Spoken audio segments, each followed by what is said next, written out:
Imaginez à présent une discipline scolaire où l'on vous demanderait de ne surtout rien réviser, d'arriver les mains dans les poches et de raconter ce qui vous passe par la tête. Eh bien, avis au génie des derniers rangs, cette discipline existe. C'est le théâtre d'improvisation, désormais labellisé par l'Éducation nationale, qui y voit une manière de créer du lien social.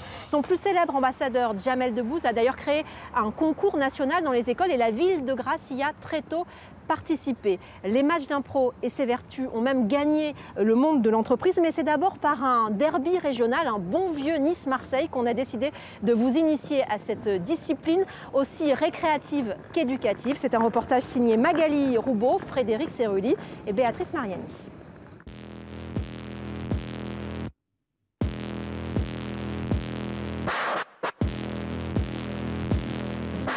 Un peu sportive, un peu comédienne, Piou Piou, c'est la mascotte des Kunta Blabla, le nom d'une équipe d'improvisation niçoise qui s'apprête ce soir-là à recevoir les Marseillais de la Ligue phocéenne. Dans 5 minutes, dans la salle, échauffement entre nous, avec nos livres. C'est bon? Dans les coulisses, chacun se prépare à sa manière. Mais c'est un principe en match d'impro. Les équipes vont s'échauffer ensemble.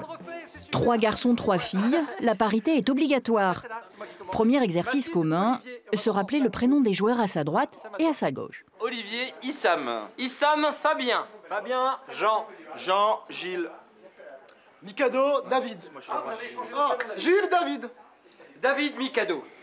Mikado, une femme. L'arbitre rappelle la règle supérieure, partager un bon moment. Mais on va s'amuser. Il a bien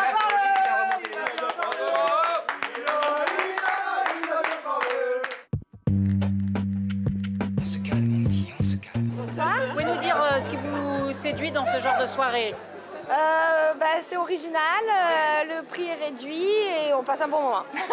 Vous les connaissez, les Kunta Blabla? Ah oui, on est fans, oui, on vient les voir souvent. Je me déplace toujours avec la chanson, leur hymne dans la poche, regardez. Je ne connais pas par cœur, mais presque.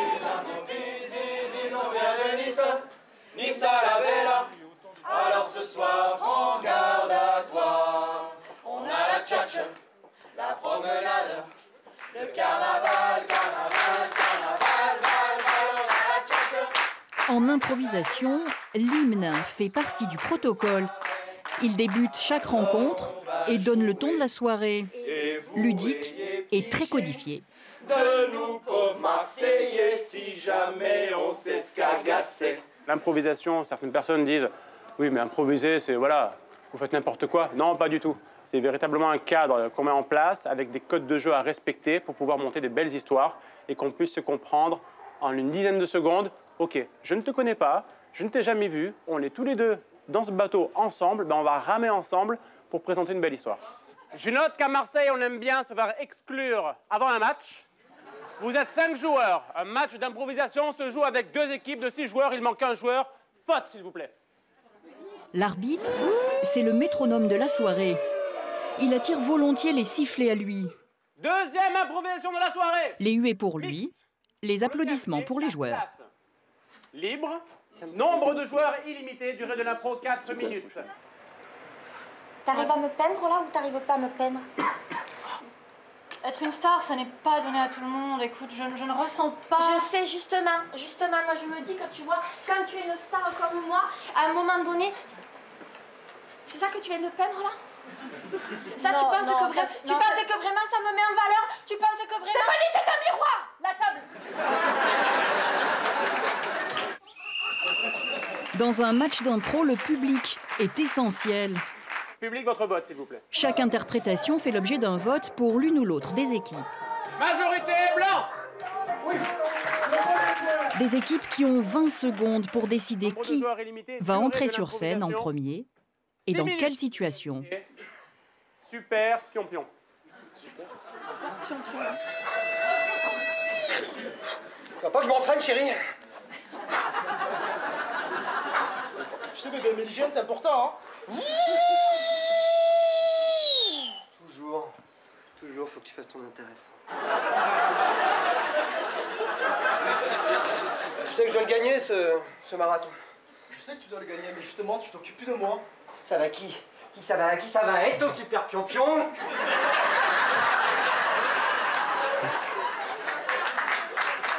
Des catégories en impro, il y en a des centaines. Catégorie donc comparée. Mixte, chaque équipe joue ensemble. Dont le thème est la sardine et le porc. Comparé, c'est chacun son tour. La sardine et le porc. C'est donc une comparée et la catégorie plus précisément ce sera une fable de Jean de La Fontaine. Je rimerai pas, je vais trop galérer, mais pensez à m'interrompre. Nanana lui dit. Tu viens de dormir à la maison ce soir? Lui dit le gros porc. Non, Hervé, mes parents ne veulent plus qu'on se voit. Oh putain, ils m'escagassent tes parents là. Oui, mais la dernière fois, tu m'as bien mis les écailles en pagaille. Chemin faisant, ils avançaient vers la garrigue. Mais la sardine, ne pouvant pas respirer, se sentit toute mal. Oh mon Dieu, Hervé, j'ai les entrailles en escamouffade. Je me sens pas bien. Oh mon Dieu, je sais pas quoi faire. Mets-moi dans de l'huile, avec du piment de squelette. Attends, je reviens. Bonjour, petite Dine. On dirait plutôt que tu es plus grosse qu'une sardine, hein? Mais tout ne se passa aussi bien. Sur le chemin, ils rencontrèrent un gros chien. Il y a de plus en plus de ligues en Provence-Alpes-Côte d'Azur. Il y a 10 ans, effectivement, on était simplement 4 équipes. Et aujourd'hui, on est une vingtaine d'équipes sur la Côte d'Azur. Enfin, sur la Côte d'Azur, la région PACA, plutôt. Et dans toute la France, c'est exponentiel. C'est-à-dire qu'à Paris, aujourd'hui, on n'arrive même plus à dénombrer le nombre d'équipes. Il y en a plus de 200. Que ce soit des étudiants, des entreprises ou des jeunes ligues comme ça qui se créent associations bénévoles. La pratique a vraiment explosé, effectivement.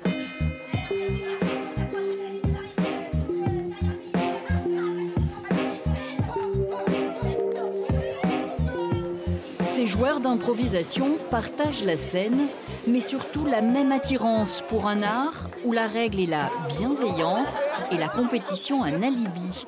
Avant un match, l'autre équipe est accueillie en ami, surtout pas en adversaire. J'ai pris un demi. Elle est plus lourde. Moins de moyen à 10. Le principe de se rencontrer comme ça avant la scène, c'est important. Ça fait partie de la convivialité du match, ça fait partie du match. C'est pour apprendre à se connaître vraiment, parce qu'après on va jouer ensemble sur ce qu'on appelle la patinoire. Et si on ne s'est pas au moins vu 1 ou 2 heures avant, c'est beaucoup plus difficile. Mon ami, vous faites quoi? Je suis infirmière, professeure des écoles. D'accord. On ne se connaît pas pour la plupart, du moins ceux qui viennent de Marseille, mais on a une même passion qui est l'impro. Donc du coup, cette connivence qu'on a entre nous, on va sentir une énergie positive. Et sur scène, ça va se ressentir.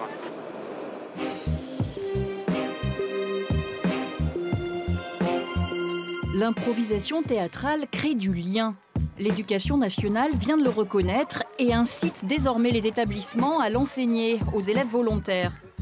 À Grasse, on a pris de l'avance. On refait petit tour de prénom rapide. Donc on essaie à chaque fois de jeter sa voix au milieu, d'accord, de manière à ce que ce soit le plus positif possible. Olivier. Lisa. Julien. Mathéo. Lou. Candice. Emma. Dans ce collège, on prépare les élèves pour un trophée national.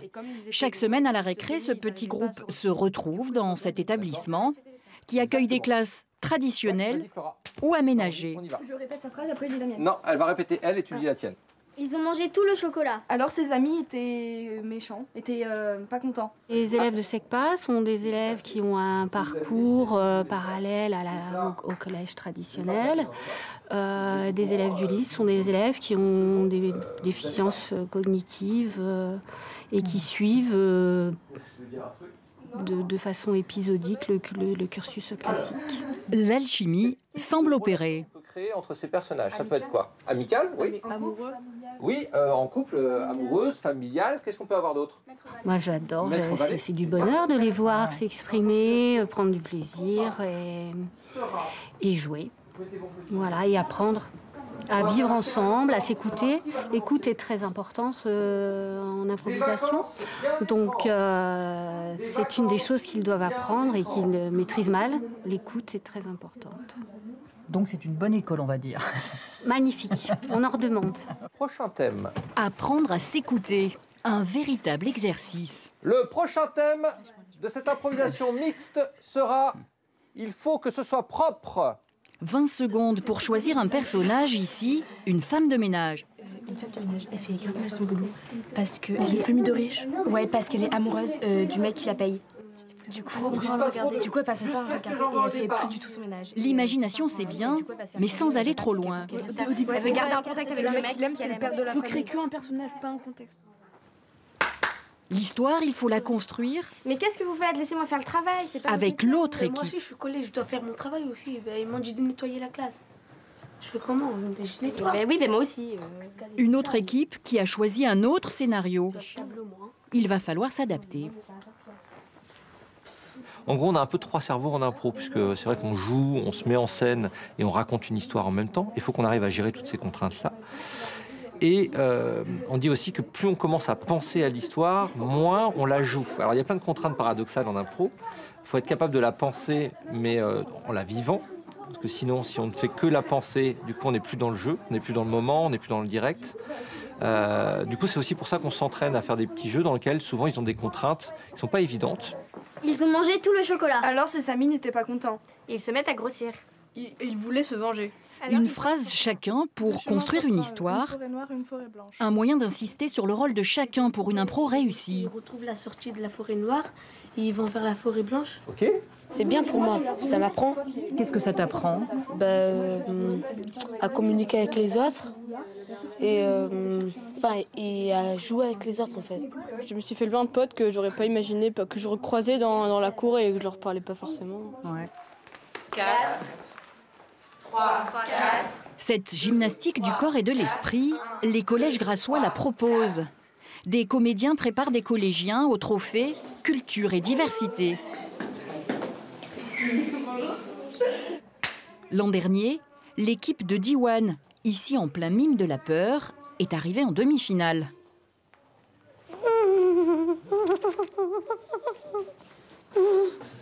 Mais ce n'est pas ce classement qui a le plus marqué le jeune garçon.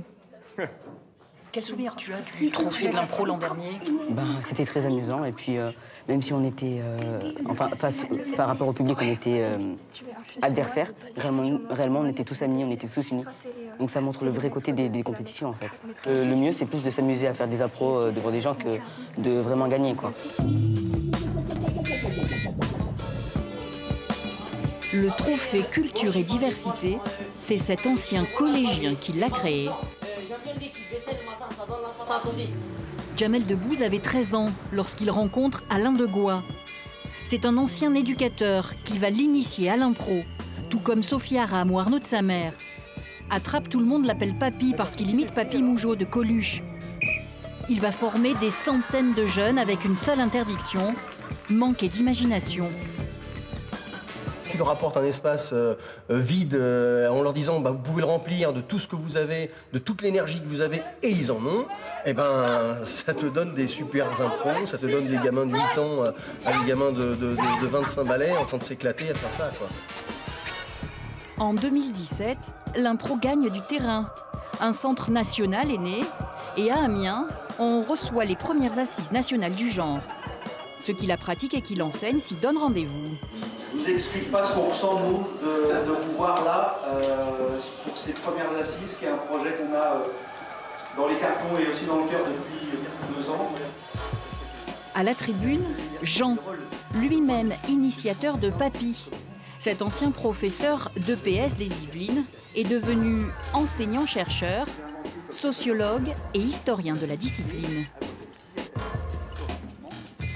Je vais, dans le cadre de mon travail de recherche, travailler notamment la question des rapports entre l'art et le sport, qui sont entre deux pôles, entre l'attirance et la répulsion. Et les matchs d'impro, d'ailleurs, représentent bien ça.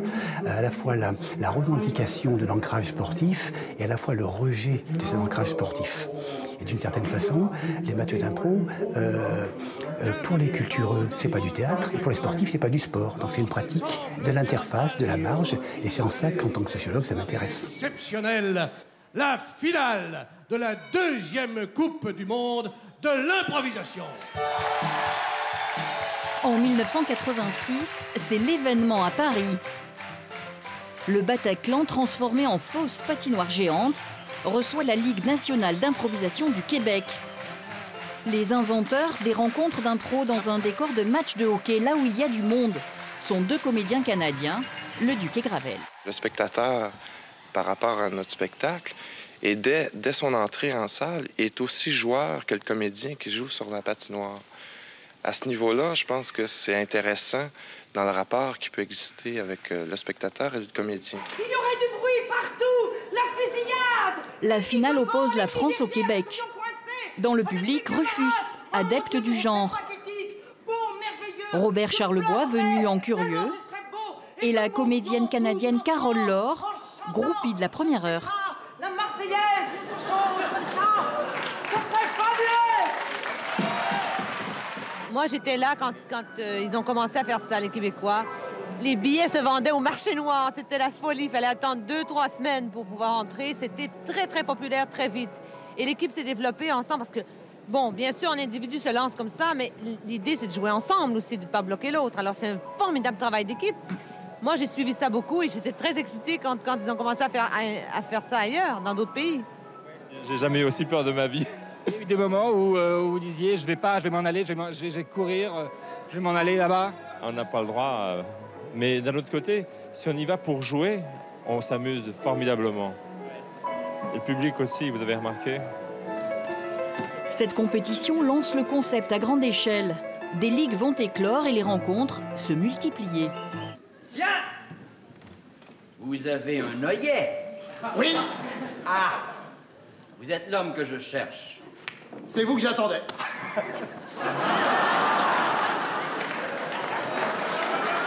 On a besoin de se retrouver, on a besoin de se rencontrer, et l'impro me donne un espace où je vais créer avec l'autre. C'est-à-dire que quel patrimoine culturel commun on a ensemble. Tu viens de l'autre bout de la terre, mais en fait c'est cette humanité-là qu'on retrouve et on va puiser dedans pour en faire un spectacle qu'on va donner à un public en plus. Mais j'ai besoin d'avoir ce patrimoine culturel commun, j'ai besoin d'être avec toi pour pouvoir créer une histoire, pour pouvoir inventer et de retrouver ce plaisir de la création. Donc c'est aussi très comme des gamins en fait. On retrouve cet esprit-là de je suis avec l'autre et je joue avec. Et puis on est à un point clé, je pense, du développement de l'improvisation en France. On le voit avec nos jeunes quand on fait des matchs d'improvisation dans les quartiers, mais on le voit aussi quand on va en entreprise, on le voit aussi quand on travaille avec des personnes âgées, etc., qu'il y a plein d'applications et que l'improvisation est en train de se développer de façon exponentielle et on ne sait pas trop où ça va, donc on se trouvait que c'était la bonne période pour se dire réunissons-nous et échangeons, voir où est-ce qu'on en est. Et je crois qu'on est les seuls à avoir fait ça, parce que dans les autres pays francophones, j'ai pas entendu dire qu'il y avait eu des choses comme ça. Et nous travaillons en collaboration avec le laboratoire de psychologie. L'improvisation théâtrale, une pratique innovante pour l'Université d'Amiens, qui a décidé de former professeurs et étudiants. Depuis quelques années, avec le ministère, on s'en aperçoit. Réussir au niveau des étudiants, c'est pas simplement avoir son diplôme. Avoir son diplôme est une chose, mais savoir vivre et être dans une société est autre chose aussi. Donc du coup, l'improvisation peut permettre aux jeunes de s'insérer dans la société, d'être un peu plus social, plus que d'apprendre uniquement ses cours et d'obtenir un diplôme. Mathieu, lui, est neuropsychologue. L'impro, il connaît bien puisqu'il pratique la discipline. Il lui a même consacré une partie de ses recherches. On a, avec déjà plusieurs collègues, commencé à collecter des données, à étudier scientifiquement l'impact de l'impro au niveau psychologique. Et qu'est-ce que ça donne?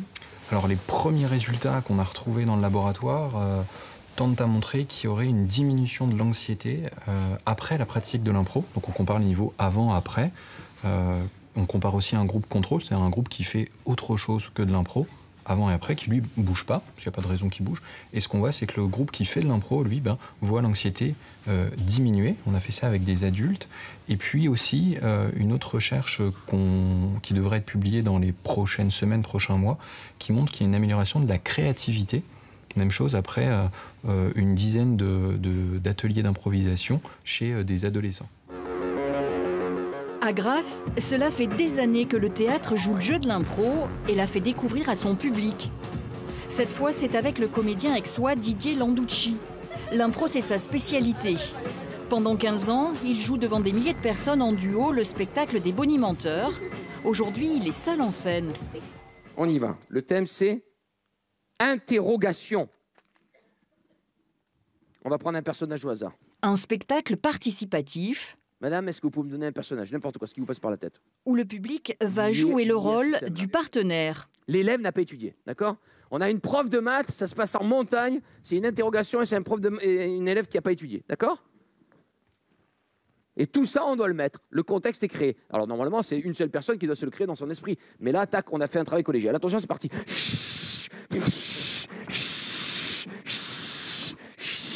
Simon,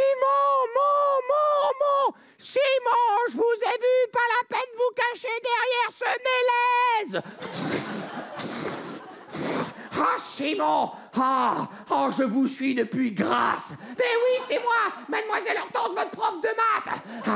Regardez, j'ai votre dernière copie. Vous avez fait encore une dizaine de fautes. Eh bien, je suis venu vous retrouver ici à Isola 2000 pour vous faire passer votre contrôle de mathématiques. Vous avez pas appris. Moi, je faisais pas du tout de théâtre, je faisais du foot. Et puis c'est un copain de fac qui m'a amené essayer un cours de théâtre, en fait, et j'ai été piqué tout de suite. J'ai adoré ça parce qu'il y avait une sensation de liberté géniale, en fait. Et puis parce qu'il n'y avait pas de jugement, il n'y avait pas de remarques désobligeantes, il y avait un vrai partage, il y avait un vrai échange. Et ce qui était intéressant, c'est de sentir qu'on pouvait aller puiser dans des capacités insoupçonnées, en fait. Mais l'échange avec le public à Grasse ne s'arrête pas là. Chaque année, les salariés d'une importante entreprise implantée sur la Côte d'Azur découvrent eux aussi les techniques du match d'impro. La première année, 250 salariés ont suivi un stage d'initiation parce qu'un directeur amateur du genre a lancé l'idée. Depuis, ça continue, avec les mêmes effets. Alors fantastique, le lâcher-prise, beaucoup de bienveillance, beaucoup d'écoute, beaucoup de créativité, qui est vraiment complémentaire des métiers historiques qu'on peut avoir dans l'eau ou l'assainissement. C'est génial les autres, parce que quoi?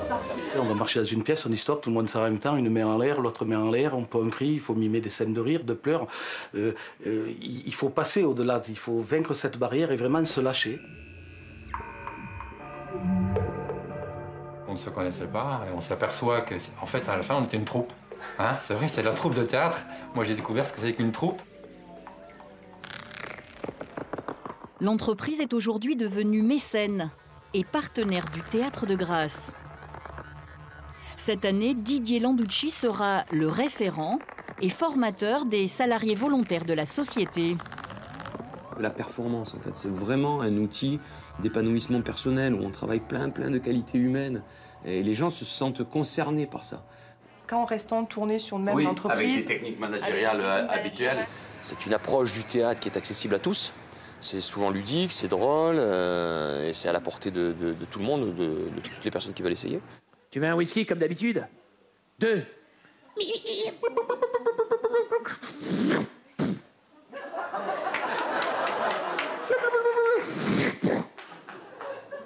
Je vois que tu as l'habitude de venir dans ce bar.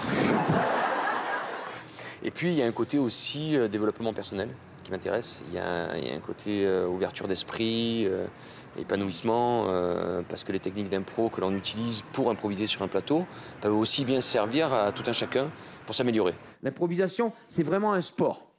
Ok? C'est pas quelque chose de lent. C'est parti. Oui? C'est mon mot. Mais tu peux pas rester, tu sais que Marie, ma femme, ne peut pas te voir. Voilà. Alors je m'en vais. D'accord, ok, très bien. Ça tombe bien qu'elle soit partie. Parce Qui? que alors franchement, mais ta mère. Ma mère, ah oui. Ah, c'est toi, Marie, oui. Marie, ma chérie. Mais j'avais pas compris qu'on faisait une suite, oui. C'est les feux de l'amour, oui. Oh, n'en profite pas, Marie. Mon mythe de Sisyphe, de pousser la pierre et qui revient, et de la pousser toujours pour aller plus loin, c'est ça. C'est d'aller chercher des publics nouveaux qui n'ont pas l'habitude, qui ont peur, qui disent que ce n'est pas pour eux, qui disent qu'on s'ennuie dans les théâtres, que c'est trop cher, que c'est prise de tête, voilà. C'est parti. C'est oublié mon anniversaire. Je ne savais pas que j'avais une femme, j'ai 3 filles. Où est la 4? Encore oublié leur anniversaire, enfin quand même. Oh, qu'il est difficile d'être le Dr March. Où est la 4e? Ouais, c'est un ancien cow-boy. Je te laisse, hein. Ouais, je vous laisse. Salut! Cette année encore, entre Nice et Marseille, l'impro s'invitera dans les salles de spectacle, dans les salles de classe, dans les salles de réunion. Certains y retrouveront leur âme d'enfant, celle où l'imagination est sans limite, avec une envie profonde de s'amuser sans se juger. Impro, c'est tout.